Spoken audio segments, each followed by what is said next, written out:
Hi guys, this is Erica from Gokce Capital. Now before I begin, be sure to click subscribe and turn on the notification bell. It's no wonder that Ricardo Braceda gave his iron monsters a home in Southern California's Colorado desert.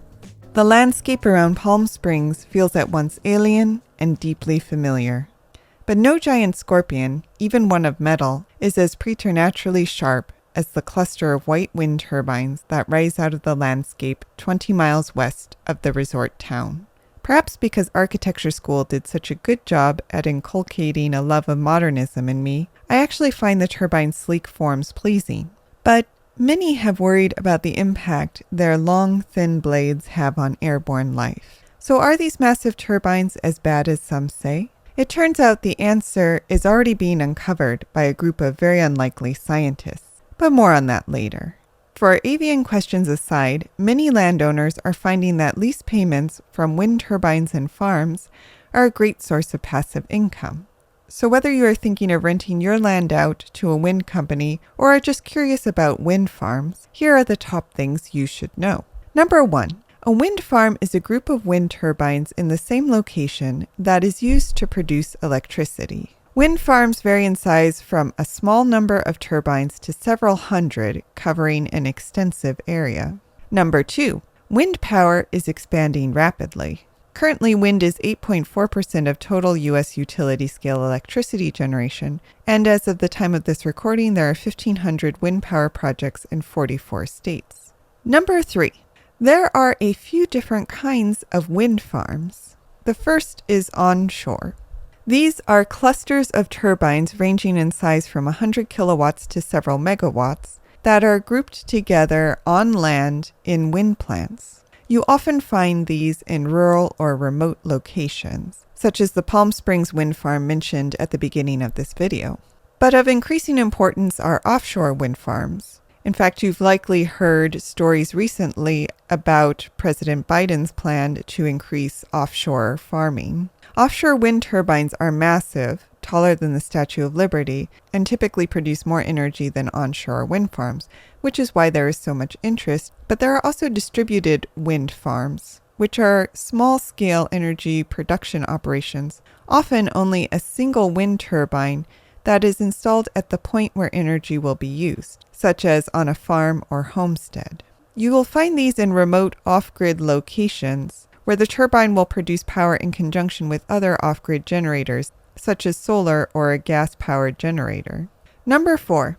Wind turbines are relatively quiet given their size. Now, if you do some research on wind turbines, you'll find one of the biggest concerns communities have is around the noise that wind turbines will generate. And it is true, wind turbines are noisy. When you stand right next to one, they can make a noise equivalent to a lawnmower. However, wind turbines are normally built at a distance of roughly 300 meters from any residential structure. And at this distance, the sound generated will be around 43 decibels, which is equivalent to a mid-sized window AC. So it's quieter than you may think, but it still does produce a noise. For this reason, some jurisdictions are thinking about zoning regulations dictating setback requirements between buildings and wind turbines. Number 5.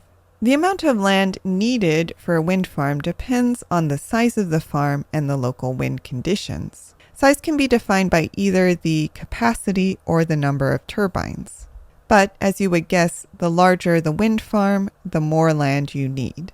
The amount of land you need also depends on the spacing between turbines. And spacing depends on local wind conditions as well as the rotor diameter of the model turbine installed. On average, turbines are spaced between 5 and 10 rotor diameters apart, but the wind conditions can alter the spacing, making it larger or smaller depending on the location. Number 6. Wind energy has a number of benefits. First and foremost, it is a renewable, unlimited resource that is also clean. This is to say, unlike oil or gas, it does not produce any pollution. It's also low maintenance. Once the turbine is up, it does not cost much to keep it going. And it creates jobs.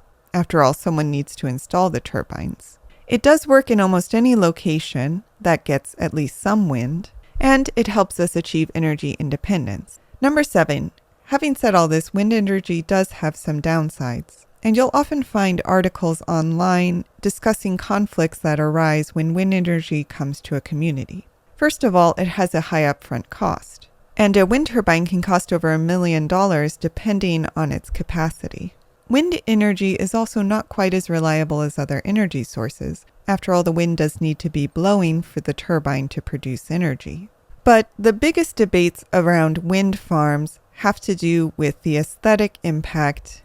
These are massive structures after all, and many folks don't like their views compromised by the structures. In addition, wind turbines do produce noise, as we mentioned earlier, and this can be another reason why communities reject wind turbines. In addition, wind turbines can be dangerous to flying animals, producing concerns around the protection of endangered or vulnerable species.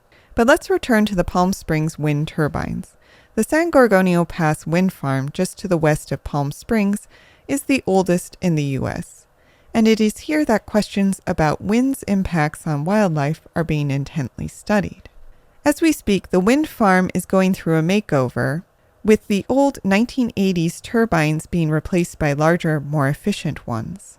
While one new turbine can generate the same amount of electricity as a cluster of smaller ones, reducing the total number of turbines, the newer model is also larger, upping the concerns about whether birds will be able to safely navigate the spinning blades. But to fully understand the wind farm's impact on wildlife, researchers need data, and humans are notoriously bad at finding the remains of turbine victims in the stifling heat of the desert, where work can only be done at night.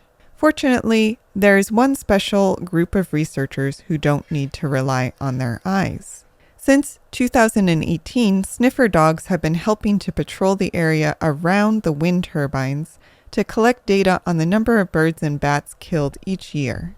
And the initial results from the dogs' efforts suggest that mortality rates are unchanged regardless of the size or spacing of turbines. What seems to matter most is the total energy output. Still, rates of bird deaths are not as high as some feared. Cats in buildings are still a far greater concern, but with the continued help of canine searchers, researchers can get to work on the next generation of wind turbines. So if you're a bird lover, go ahead and place that wind turbine on your land, although you may want to adopt a furry little researcher while you're at it. But do you have any stories or thoughts on wind farms? Let us know in the comments. Did you like this video? You're going to love our Gokce Land Due Diligence program. We'll make you a land due diligence expert in just 7 days. Check it out at gokcecapital.com/glad. And while you're at our website, don't forget to explore our $1 down listings at gokcecapital.com/listings. Finally, don't hesitate to reach out. You can email, call, or text, and we will respond as soon as possible. So thank you for listening, and more to come.